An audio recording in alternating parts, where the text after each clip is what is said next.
నంద్యాల జిల్లా సుండిపెంటలో చిరుత సంచరిస్తున్నట్లు అధికారులు గుర్తించారు. జెన్కో కాలనీలోని కళాభారతి ఆడిటోరియం గేటు దగ్గర చిరుత కనిపించిందని స్థానికులు అటవీశాఖ సిబ్బందికి తెలిపారు.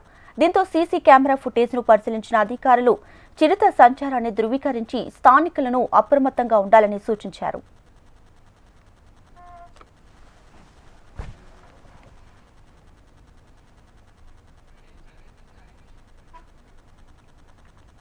రైట్గా నంద్యాల జిల్లా సుండిపెంటలో చిరుత సంచరిస్తున్నట్లు అధికారులు గుర్తించారు.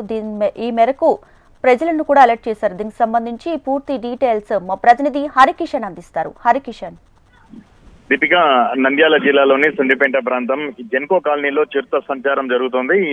దీనికి సంబంధించినటువంటి విజువల్ స్థానికంగా ఓ ఇంటిలో సీసీ కెమెరాలో రికార్డ్ అయింది. దీంతో ఒక్కసారిగా ఆ ప్రాంతం అంతా కూడా పూర్తిగా భయాందోళనలు వ్యక్తం చేస్తున్నారు.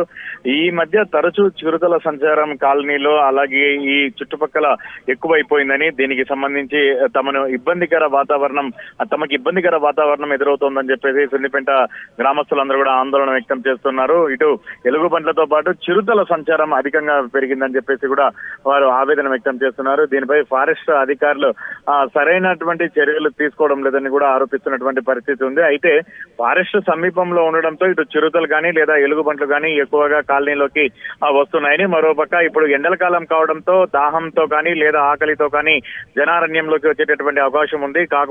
కాబట్టి ఖచ్చితంగా మనమందరం కూడా అటవీ సమీపంలో ఉన్నాం కాబట్టి ఖచ్చితంగా మనమే జాగ్రత్తలు తీసుకోవాలని చెప్పేసి ఫారెస్ట్ అధికారులు సూచిస్తున్నారని చెప్పేసి కాలనీ వాసులు కూడా ఆవేదన వ్యక్తం చేస్తున్నారు. అయితే ఏవైనా కూడా చిరుతలు ఇటు అభయారణ్యంలో నుంచి ఇటు జనావాసంలోనికి రానివ్వకుండా తగు జాగ్రత్తలు అంటే కంచెలు ఏర్పాటు చేయడం కానీ లేదా పెద్ద సౌండ్స్ చేయడం కానీ ఇటువంటివి చేస్తే బాగుంటుందని ఇప్పటికే పలుమార్లు అటవీ అధికారులను కలిసి విన్నవించుకున్న తమ గోడు మాత్రము ఎవరు పట్టించుకోవడం లేదని కూడా ఆవేదన వ్యక్తం చేస్తున్నారు. ఇంతవరకు కూడా కేవలం ఎవరికి ఎటువంటి హాని అయితే జరగడం లేదు. కానీ ఎవరికైనా ఎటువంటి హాని జరిగితే మాత్రం అందరూ బాధపడాల్సి వస్తుందని చెప్పేసి అవి జరగకుండా అటవీ అధికారులు చర్యలు తీసుకోవాలని కోరుతున్నారు.